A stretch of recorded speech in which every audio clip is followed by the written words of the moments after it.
you're going to get residual in the point of subscribers, even if you're not being paid. You're building a relationship with this company, and eventually you will get paid. Because these companies, especially the bigger ones, they can't create content as cheaply as you can and as frequently as you can, and they need it. And that's where things are changing. The whole thing with influencer now, it's no longer like putting on your thong and holding the bottle up and stuff. You need to learn how to be a content creator. And that's what's going to make you money where we're going right now. Yeah. I've wasted so much money over the years trying to build sets, and it matters in the sense that you want something that's kind of aesthetically pleasing, but it doesn't, like the Waterworld video.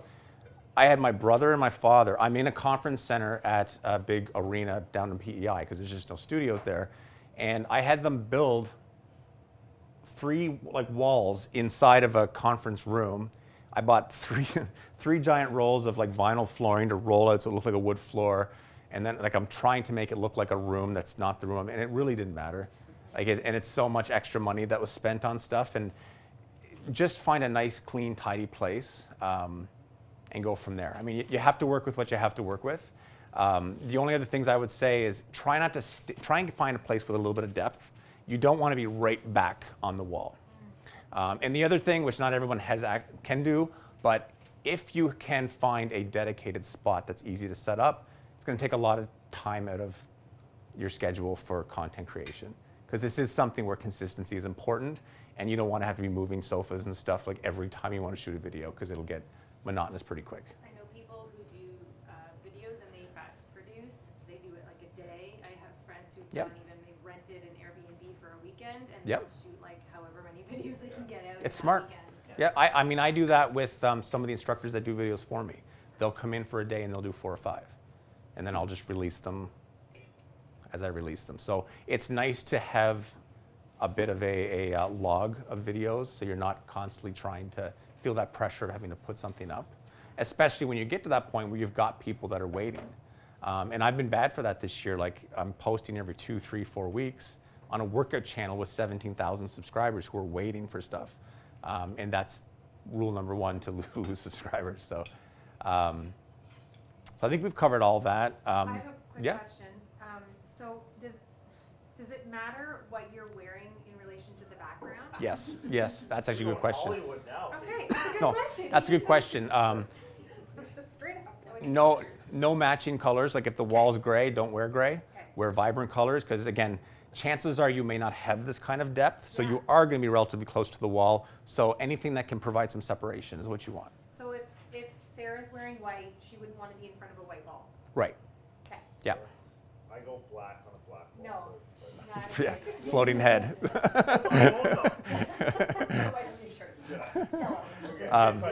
green shirts to match your logo would really pop out that black wall. Yeah. Or the white, or we'll go the white wall. Go And then green, you can wear it's gonna catch their eye. Yeah. Oh, what's this? It's got a green shirt. Let's click and subscribe. or no shirt. 6 figures. I'm rich. Green shirt. Yeah. Something we didn't mention, the monetized thing, I won't get into it deep, but Teespring as well, speaking of shirts. Teespring? Yeah. The reason I changed my logo on my page is because my original logo wasn't even my logo. It was just actually my marketing company's logo. But I created a logo that had kind of like an Under Armour type look to it so I could sell t-shirts. So now whenever you look at one of my videos, again, you get to a certain level and they unlock Teespring or whatever it's called. And so I've got different things that somebody wants to buy, like a mug or a thing like that. But it's important to keep in mind, like, create products that people want, not necessarily that reflect your brand. Like Trainer Hub is not really something I'd want to wear on a shirt, but I'll use my logo, which I like the logo, it's kind of cool, and I'll put like some kind of a, eat, sleep, train, repeat kind of thing that people might get all hyped up about.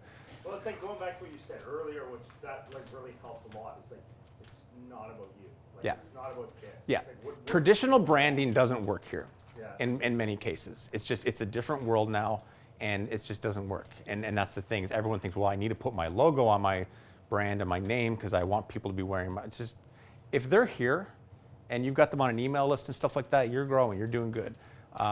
Don't worry about them having to wear your t-shirts or things like that. Like, just optimize it, make money any way you can. Only other thing, when you're framing your shot, depending on what the workout's going to be, if you're up and down, like on the floor and that, You want to be at least hopefully 4K so you can punch in on the floor shots.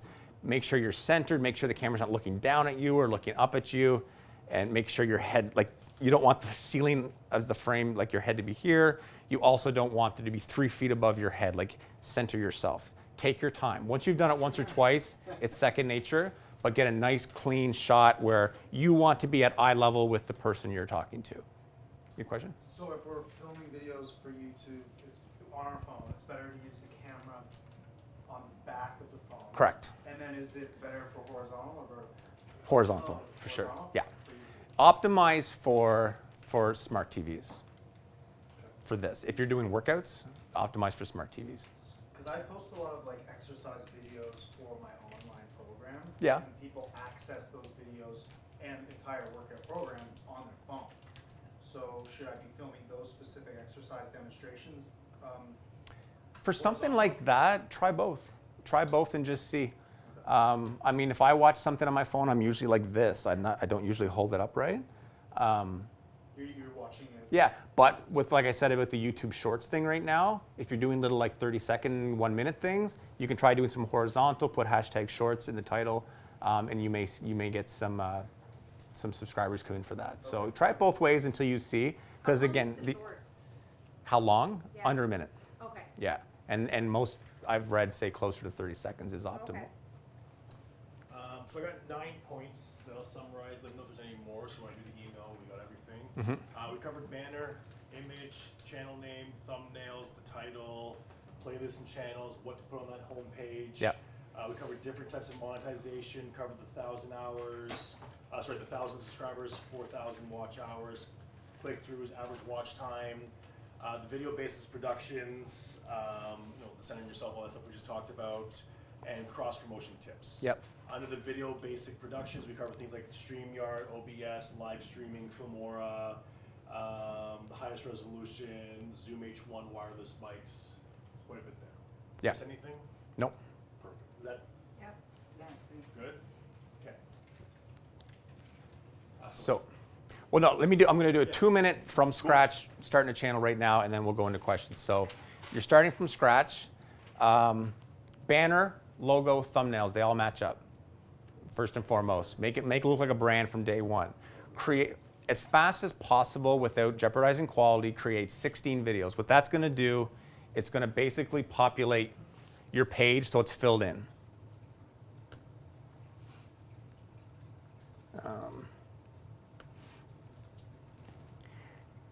Because if there's only like 3 or 4 videos on your page, and one of them is from, like, the most recent is 3 months ago, people think your page is dormant. They're not going to subscribe. They're just going to use the video that they wanted. They're not going to stay. When you've got this many videos up there, then okay, it looks busy, posted 21 hours ago, everything kind of matches up nicely. It looks like a brand. It just optimizes them subscribing. So once you've got that done, you can slow down. As long as you're, because I know you guys are hopefully eventually going to get out in the physical world and train people as well. Once you've got that set up, you can do 1 workout a week. As long as they see something coming up weekly, it's live. Because the fact is, no one's going to be doing every one of your workouts. And one of the biggest burnout mistakes that I see trainers make, especially if they teach classes, they try and do their class schedule on YouTube. Well, I got to do every Monday, Tuesday, Friday, and Sunday. Otherwise, people are going to get mad. They're not doing just your workouts. Like, people are cheating on you on YouTube, I'll tell you right now. So just do 1 or 2 a week, make them really good ones, and that's fine. Like, your old audience will adapt, your new audience will be totally fine with that. So you can slow it down. It doesn't have to be, because you'll get burnt out real quick, because you guys have other things going on. So Regan, sorry, the 16 videos that you're saying, are you recommending to post them basically all at once? No, I'm just saying to double down on content creation until you get here. So, I mean, Like So not that's release faster. Yeah. But yeah, not- yeah, not because necessarily 16 in this one is day. based the quickest point to monetization. So populate and then maintain is probably the easiest way to put it. Like you can put this whole page sheet, with them all in one day. Like, you don't have to drip that's them out what I over the thought. course of 6 weeks. You can want still these- you can still drip them out. Okay. It's just, I mean, that's sooner 18 the better. that's 18 videos there, and that would, if you did 3 videos a week in 6 weeks, you'd be there. Gotcha. So and then after that you can slow it down, because doing 3 videos a week once you're back out at the gyms and stuff in summertime, it's hard to keep up with. But at least once that's there, slow it down. Especially summertime, you're probably going to have less interest in this. Try and do one a week at that point. If you want to fast track this, for every workout you do a tutorial. And it could be the most simple thing. Trap bar deadlift. It doesn't seem that difficult. 600,000 views, probably about 4,000 subscribers came from that.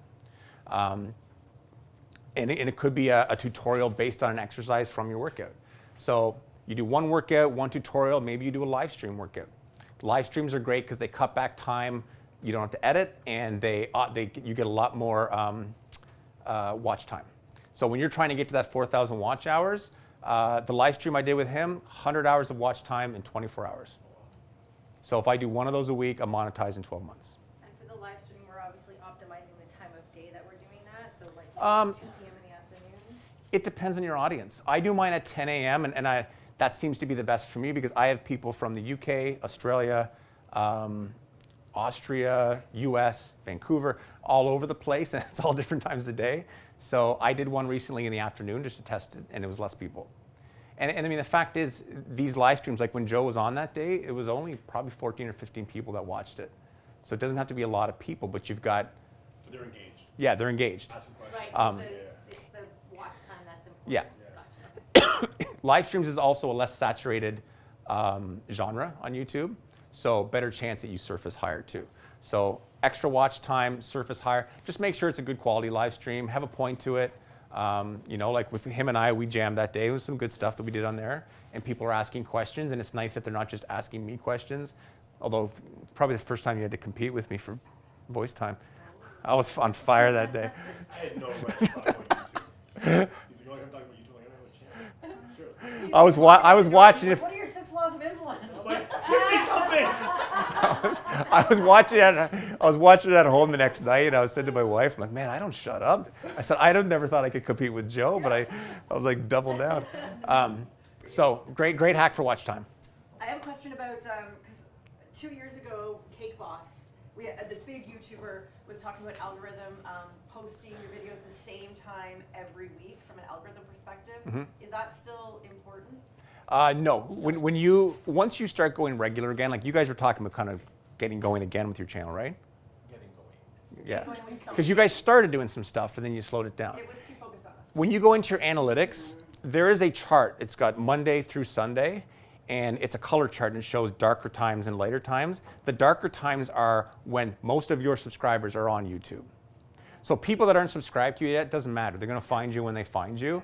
I do hear, just to summarize it, that post in the afternoon, so it's optimized, because it takes a while to kind of get into the cycle there. So if you post in the afternoon, then it's kind of live by the evening. Your subscribers are seeing it in the afternoon, but it's kind of showing up on recommended videos in the evening and stuff. But for the most part, if you're posting directly to your subscribers, like for community videos, for example, because that's the thing. There's the discover videos like we talked about. The community videos, they won't get as many views as your discovery videos, because at that point, it's like if I did a video on, like, when I do my live streams, that's a community video. I'm talking to 14 or 15 diehard fans who are watching that. Other people will pick up, and that's slowly that community grows a bit. But most of those live streams have like 100 views. Like, it's not massive. My discovery videos have several thousand views. This channel's still relatively new, but they're the ones that are driving the new traffic to my channel. So you've got that set up, maintain. Video production, 4K if possible, definitely 1080. Frame your shot properly, nice clean area. Try and get rid of any light behind you so you're not casting shadows, because you are competing with like some pretty big brands on YouTube now, so you want it to be nice and clean. Doesn't have to look like them. Don't reinvent the wheel with your workouts. What else? I think here what's... What about all that stuff about cards and putting in the little like thing at the call out at the top? Don't put it early in your video. That's the easiest way to summarize that. You can do that. Your whole entire purpose, and this helps with sponsorships as well, you want to keep people on your channel as long as possible. When knowing the people that I'm dealing with when I went after sponsors, I'm able to tell them that on average, the average view time on my channel is 9 minutes. So if I've got people dedicated to my channel for 9 minutes a day, I can sell their product a lot in 9 minutes, as opposed to flying through Instagram and going past something in a split second. So that's where I gave them the value. It's like, and again, from you're starting from scratch, you can still do the same thing. You may only have 100 subscribers, but you may have an average watch time of 8 or 9 minutes. And you can say, I'm producing this content, it's good quality, it's 4K, I'd like to showcase your things. You're more than welcome to share it on your social media and utilize it for your own purposes. And then you're getting the residual of their clients. If it's somebody that's got a huge audience, like a Muscle Tech or someone like that, you're gonna get residual in the point of subscribers, even if you're not being paid. You're building a relationship with this company, and eventually you will get paid. Because these companies, especially the bigger ones, they can't create content as cheaply as you can and as frequently as you can, and they need it. And that's where things are changing. The whole thing with influencer now, it's no longer like putting on your thong and holding the bottle up and stuff. You need to learn how to be a content creator. And that's what's gonna make you money where we're going right now. Do you need an intro to your video? Disclaimer, yes, because you still can be sued. I had somebody threaten to sue me over the trap bar deadlift video. He did it. He said he did it wrong. I like whatever. How did you Sorry, I don't know respond what to you that? just said. I there. didn't. So It was a pause for troll, I second, think. Pause for a second. Beginning of the video disclaimer. What else? What was your question? What's the disclaimer? Same thing you'd see in any fitness video. Basically, that you know, This video is for educational purposes only. We're not Yeah. helpful if Yeah. you get hurt. Okay. easier just to. Okay. I'll show you. Okay. It's on screen for 7 seconds. I also usually put some. That's it. So all your videos have this? Yep. Yeah, a disclaimer comes up, which basically, because I don't know who's doing these, and you get really odd questions. Like you get these questions like, how much weight will I lose if I do this 10 times a week? How do you answer that? Yeah. You know, I'm 13 years old and I'm 300 pounds, which I'm telling you, when you get those questions, don't answer them. Do not get into communication with that. I know as trainers, we want to help people. Those are scary. And all you need is somebody's mother seeing any advice you're giving them, and then suddenly all shit breaks loose. So avoid those at all costs, unfortunately. How come I don't see these disclaimers at the beginning of workout videos on Instagram? Because people are stupid. Alright. And So I've never oh, seen, thank like, you. It's not everything me saying, how come I walk into some gyms and people don't have contracts? Yeah. Yeah, alright. Okay, so go back to the beginning of the production of the video. Yep. You have the disclaimer. Yep. And then are you doing like a short little intro? Like your I don't. brands? Nope. Here's how I do Right it. into it. And this is just one way of doing this. So the disclaimer comes up for 7 seconds. And then just a screenshot with the workout. Okay. Because don't assume that people are, and I've had people that basically put nothing in the description, nothing in the video. They just expect people are going to play and start doing the workout. They're not sold on you yet. 2 years from now, they might just do anything you tell them to do. Right now, you're new. So now they can see, do you want to do this or not? This is how it works. There's a typo. Oh, is there? Yes. Where? Not subscribing. Exercise breakdown. Oh, good. Great. And that's a template, so I wonder how many weeks I've been using that. Oh, no. Um, So okay, so then you got that, and then there's no branding yet. So Then after that, Lauren was new to doing this, so she kind of looked lost when she walks on screen. But it just comes up. She just walks in, preps, and starts training. But also yours is different because There's you like don't that. have talking. Right. There's no talking, no music. There's no talking. That's become the niche of my channel. I kind of like that. Because you can find your own music. Yeah, and you know what? It's probably 50-50. I get a lot of people that hate it. I would. But the whole premise was basically for people to play their own music. I was trying to give them more of a gym experience from home during COVID. Crank up your AC/DC because the music that's available, it's not good. It's like the generic stuff. I mean, I have an Epidemic Sound membership. I use that for other things, but I don't. It's really time consuming finding good music, finding a BPM that matches depending on what you're doing. And it's just a lot of work. And if you start using music off YouTube, like the no copyright stuff, it's no copyright today, but they will turn around tomorrow and they will monetize that. So you're still not paying for the music, but suddenly once you're monetized, they're getting the work for videos you've done. And the videos you're producing right now, they all get monetized once you're monetized. So don't use commercial music, don't play it in the background. Don't do that because as a business, you want all these videos to be monetized at one point. I wasn't monetized whenever we did the trap bar deadlift. So there's no branding until the end. You haven't put your logo on any of the beginning stuff. Logo's right there. Oh, It's right there, and okay, if you okay. highlight it, it's a subscribe button. So they can subscribe right through the logo. Okay. But that's the, It's not about your brand. That's- Right. Yeah, It's yeah. not, yeah. this is discovery stuff. I mean, I follow the discovery community thing more on the other channel, but for this here, like, there's no rhyme or reason. It's multiple instructors on this channel, but I've realized that the niche of this is the environment. It's kettlebell stuff is really big on my channel, and it's the no music. That's separated me. People are like, they love that it's just raw training. Like last year when COVID hit and lockdowns, I couldn't bring any more instructors. That's when I, 20 pounds overweight, had to jump on the camera and start doing workouts because my channel started to explode. Now I have no instructors. So I went on and I full on said in the comments of one of the videos, I said, if I'm gonna barf today, you're gonna see it because I don't edit that stuff out.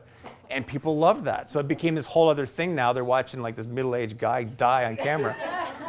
But it's Entertainment. yeah, and it's the relatability factor of it. And so you'll always get the people that will say, I've probably had more complaints on trap bar deadlift than anything. But it's all these other blowhard trainers that have 3 subscribers and they need to tell Joe that he's wrong. Yeah. And it's like, I don't care. And they'll share that video with thousands of people to say Joe's wrong. And it's like, you're making me money by doing that. God. So I don't care. You guys can complain all. Same thing with I've the. never seen a single comic, so I just don't give a shit. Bad press is always. I thought about sending them to you for a while just for fun. So all of the editing happens on the software. None of this is within YouTube. No. So it's all you just. Yeah, upload. the only editing is basically cutting between, because I use 3 cameras. But there's no editing through YouTube. YouTube. Everything is done outside and Okay. uploaded Yeah. into YouTube. Right. Okay. Yeah, so that's the only thing. I've got 3 cameras in the studio that I use just because I've got access to that stuff. For the intro thing too, like even if you get the simple problem solution call to action. So common problem, left jab, blah blah blah blah blah. In this video, we're gonna show you 3 techniques to blah blah blah blah blah, and then get into it. That'd be like a tutorial video though. Yeah. Okay. So again, it depends on like what's the purpose of Yes. it, what's it for, because I mean the intros will change depending Yeah. on the avatar, Yeah. what you're trying to do, and stuff like that. And you can do, We might get back into fitness. We should get back into fitness. it's pretty amazing when you do it right. And you guys have the space for it. Absolutely. Regan, I got a question. So going back to kind of how you use different trainers and stuff, like for me, it's like my niche is going to be like young hockey kids. Like, Yep. would it be more beneficial to have like my son do it versus me, like the videos, or combo of both? Like Combo. Combo. Because most kids that are younger are going to be supervised when they're doing it. Yeah. I'm telling you right now, I've only really heard about what you guys are doing. Boxing workouts and kids workouts right now, you cannot go wrong.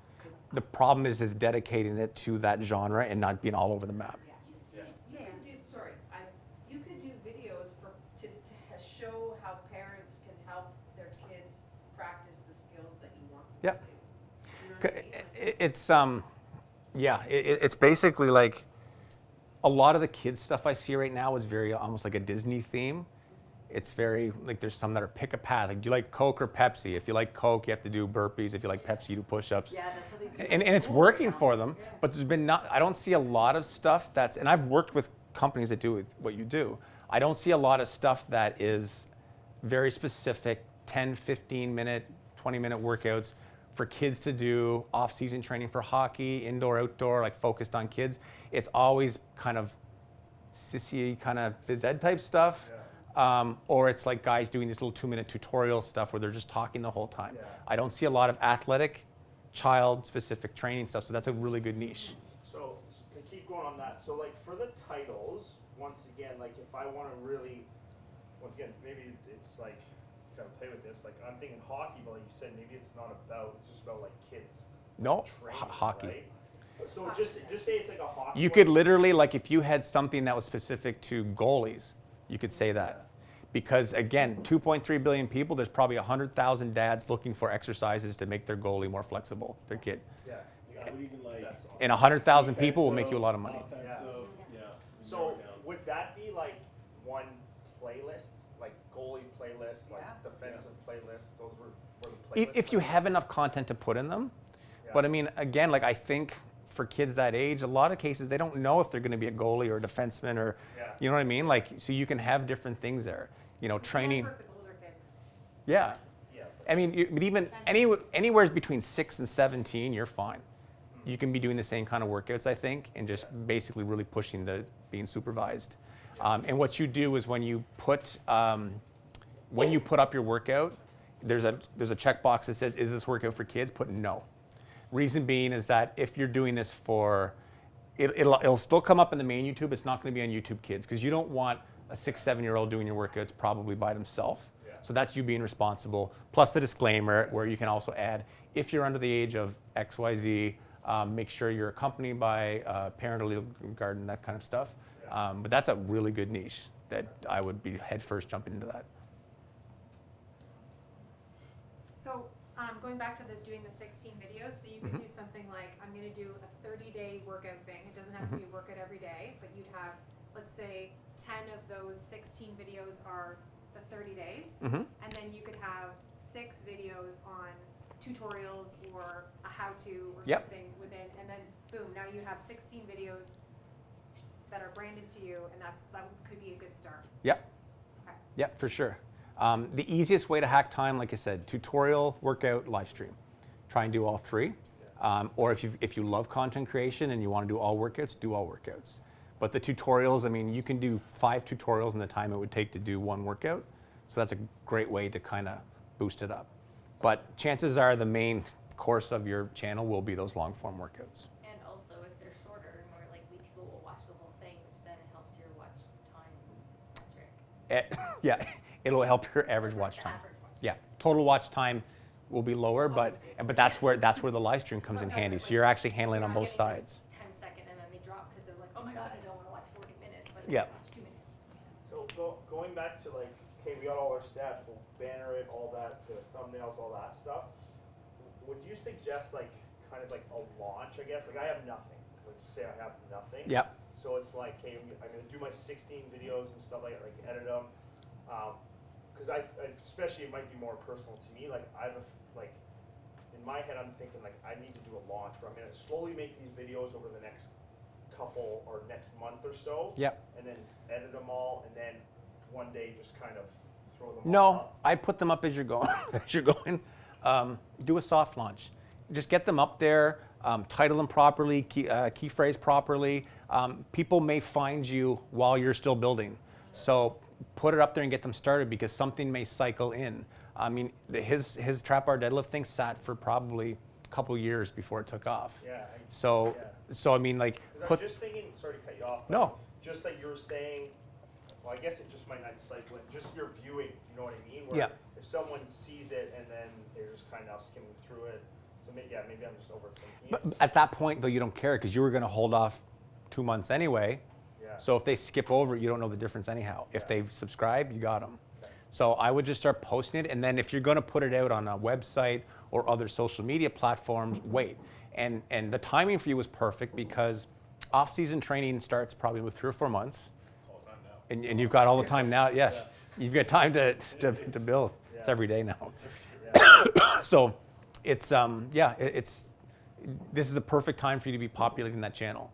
And I probably focus on a lot of outdoor stuff since you'll kind of be launching in the summertime. Yeah. And then in the wintertime, it's like, how to train goalie flexibility indoors in the wintertime, or yeah. like that, whatever the stuff is you're talking about. Yeah. It's a good niche. I'd run with that.